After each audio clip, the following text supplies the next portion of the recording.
Welcome to money Manthan TV. నేను మీ ధనలక్ష్మి. ఇప్పుడున్నటువంటి పరిస్థితుల్లో మనము ఎందరినో చూస్తూ ఉంటాము. అమెరికా వెళ్ళాలి లేదా కెనడా వెళ్ళాలి అనేసి ఆలోచనలు చాలామందికి వస్తూ ఉంటాయి. కొందరు ఆ కళని నిజం చేసుకుంటారు, కొందరు కళలు నిజం జరగవు. కాబట్టి కొంతమంది ఆలోచిస్తూ ఉంటారు, కొంతమంది ఆలోచించరు.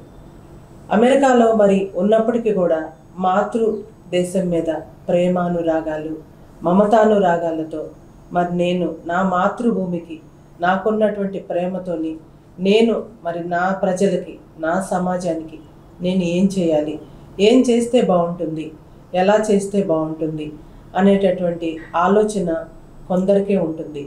ఆ కొందరిలో మరి ఇప్పుడు బొల్లంపల్లి ఇందర్సేన్ రెడ్డి గారు మాత్రం ముందున్నారు.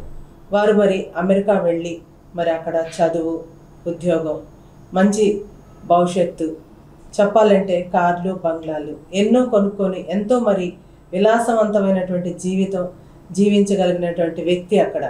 కానీ అవన్నీ కూడా నాకు అవసరం లేదు, నా మాతృభూమి, నన్ను కన్నా నా దేశం, నా భారతదేశం గొప్పతనం, నా భారతదేశంలో ఉన్నటువంటి ప్రతి ఒక్క పరిస్థితులకి నేను కూడా ఒక భాగస్వామ్యం అయ్యి ముందుకు నడిపించాలి అనే ఒక లక్ష్యంతో, మంచి మనసుతోని ఈ సమాజానికి నా వంతు నేను సేవ చేయాలి, సేవ చేసి నిరుద్యోగ సమస్యని నాకు చేతనైనంత వరకు కూడా నేను నిర్మూలించాలి అని సంకల్పంతో ముందుకు వస్తున్నటువంటి వ్యక్తి బొల్లంపల్లి ఇందర్సేనారెడ్డి గారు. ఇందర్సేనారెడ్డి గారికి స్వాగతం చెప్తూ నమస్కారం సార్. బాగున్నారా సార్? బాగున్నానండి, నమస్కారం. మీరు బాగున్నారా? బాగున్నాను సార్. సార్, ఇప్పుడు అమెరికాలో ఉండి కూడా మీరు మరి ఎంతో విలాసవంతమైనటువంటి జీవితం జీవించవచ్చు మీరు అనుకుంటే, కానీ కాదు, నేను నా మాతృదేశానికి తిరిగి వెళ్ళాలి అనే ఆలోచన మీకు ఎందుకు వచ్చింది? అమెరికా వెళ్ళడానికి మొట్టమొదటిసారిగా అయితే నేను అమెరికా ఎందుకు వెళ్ళినా అన్న రీజన్ కూడా నాకు తెలియదండి. సాధారణంగా ఏమవుతుందంటే మనతో పాటు పెద్దలు ఉంటారు, అన్నలు ఉంటారు, బంధువులు ఉంటారు, వయసులో మనకంటే పెద్దగా ఉంటారు. వాళ్ళందరూ కూడా అమెరికా వెళ్తున్నాం అని అంటుంటే మనకు కూడా ఏంటంటే సాధారణంగా ఆలోచన వచ్చేస్తుంది, ఒక ఫ్లో ఉంటుందన్నమాట. ఆ ఫ్లోలో మనం ఒక భాగం, ఒక పార్ట్ ఆఫ్ ఇట్.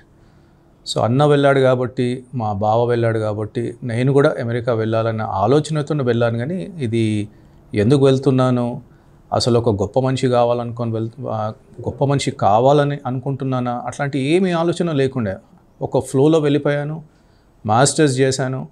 మాస్టర్స్ తర్వాత ఏమవుతుంది, సాధారణంగా కాన్సిక్వెన్స్ అంటాం కదా, నెక్స్ట్ స్టెప్ అంటాం కదా. నెక్స్ట్ స్టెప్ ఏంటి? జాబ్ చేయాలనుకుంటాము. జాబ్ చేసిన తర్వాత కారు కొంటాం, కారు తర్వాత పెళ్ళి అంటాం, పెళ్ళి తర్వాత పిల్లలు అంటాం. ఇదంతా ఒక కాన్సిక్వెన్సెస్లా నడిచిపోయింది. బట్ ఎప్పుడు కూడా నేను అమెరికా గురించి వ్యతిరేకంగా మాట్లాడలేదు, అమెరికా గురించి ద్వేషించలేను.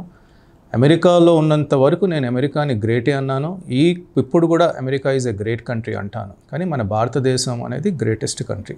నేను ఒకవేళ చనిపోవాలనుకుంటే ఈ దేశంలోనే చనిపోతాను, ఈ మట్టి వాసన చూసి చనిపోతాను, ఈ మట్టి నేను కలిసిపోతాను అనే భావంతో ఉన్నాను. కాబట్టి అమెరికాలో ఎందుకు ఇంకా కంటిన్యూ అవుతున్నాం అనేది నాకు తెలియలే. కాబట్టి నేను నా భార్య ఇద్దరం నిర్ణయించుకున్నాము చాలా సంవత్సరాల క్రితం, ఎక్కడ ఒకవేళ మనకి చనిపోవాలనుకుంటే ఆ దేశంలో మనం బ్రతకాలి కదా.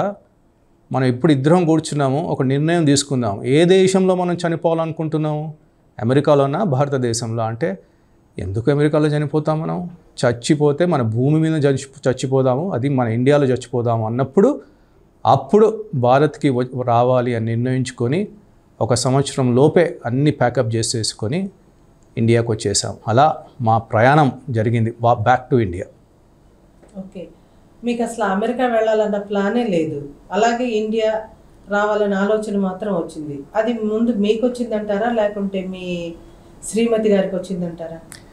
యాక్చువల్గా ఇండియా రావాలని ఎప్పుడు కూడా నాలో ఉండే, కానీ ఆమెకు కూడా ఇండియా రావాలని ఉండే, కానీ ఎప్పుడు అంత ఎక్స్ప్రెస్ చేయలేదు. ఎందుకంటే నేను అమెరికాలో ఉన్నాను కాబట్టి ఆ పెళ్లి సంబంధం అప్పుడు నేను అమెరికాలో ఉన్నప్పుడే వచ్చింది కాబట్టి ఆమె నాతో పాటు వచ్చింది. సో ఇండియా వెళ్ళాలి అనేది ఆమె నోటి నుంచి రాలేదు. కానీ మేము కూర్చొని డిస్కస్ చేశాము. అంటే ఆ సమయం వచ్చినప్పుడు మనం ఎక్కడ చనిపోతాము, ఎక్కడ చనిపోవాలనుకుంటున్నాము, ఆ ప్రశ్నకి జవాబు మాత్రం భారతదేశం వచ్చినప్పుడు ఇద్దరం ఒకసారి నిర్ణయించుకున్నాం ఏంటంటే let's go back to India అనుకున్నాం. ఓకే, మరి మీ పేరెంట్స్ ఒప్పుకున్నారా మీరు ఇండియా రావడానికి? మా నాన్నగారు ఎప్పుడు కూడా made in India, made for India మనిషే. 5 సంవత్సరాల క్రితం చనిపోయారు, కానీ ఎప్పుడు కూడా భారతదేశం అంటే చాలా ఇష్టం ఉన్నవారు. భారతదేశం కోసమే అందరం చెయ్యాలని అనేవారు. అతను కూడా ఎప్పుడు కూడా అమెరికాకి రమ్మన్నా కూడా ఏదో 2 సార్లు వచ్చారు, కానీ అతనికి రెస్ట్ తీసుకోవాలి, మీరు అప్పుడప్పుడు మీరు అమెరికా వస్తుండాలి సంవత్సరంకి ఒకసారి అన్నప్పుడు కూడా సాధారణంగా నాకు అమెరికా అంటే అంత ఇష్టం లేదు, వేరే కంట్రీస్ వెళ్ళొచ్చు కానీ అమెరికా అంత ఇష్టం లేదు అనేది చెప్తుండేవారు. మా అమ్మ, మా నాన్న, మా అన్నలు అందరూ కూడా, వదినలు, మా చిన్నాన్నలు అందరూ కూడా I think they are for India అండి. ఆ ఎన్వైర్న్మెంట్ ఉంది కాబట్టే నేను ఐ థింక్ నన్ను ఎంకరేజ్ చేసింది, నేను మళ్ళీ ఇండియాకి వాపసు వచ్చిన.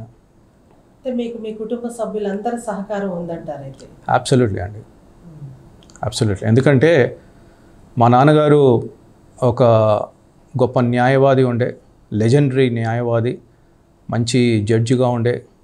అప్పుడు ఆంధ్రప్రదేశ్, ఉమ్మడి ఆంధ్రప్రదేశ్కి, తర్వాత తమిళనాడు చీఫ్ జస్టిస్గా ఉండే. అక్కడ అయిపోయిన తర్వాత ఆంధ్రప్రదేశ్ వచ్చి లోకాయుక్త అయ్యారు, హ్యూమన్ రైట్స్ కమిషనర్ అయ్యారు, first human rights commissioner of Andhra Pradesh. తర్వాత లోకాయుక్త అయ్యారు. తర్వాత కొద్దిగా అనారోగ్యం వల్ల కొద్దిగా ఇబ్బంది వచ్చి చనిపోయారు. అట్లా మీరు ఇన్ని సంవత్సరాల నుంచి దేశసేవ చేస్తూ మేమందరం కూడా దేశసేవనే చేయాలని అనుకున్న వాళ్ళలో మా నాన్నగారు ఒకళ్ళు కాబట్టి అది కూడా ఒక పెద్ద ఎంకరేజ్మెంట్ మాకు.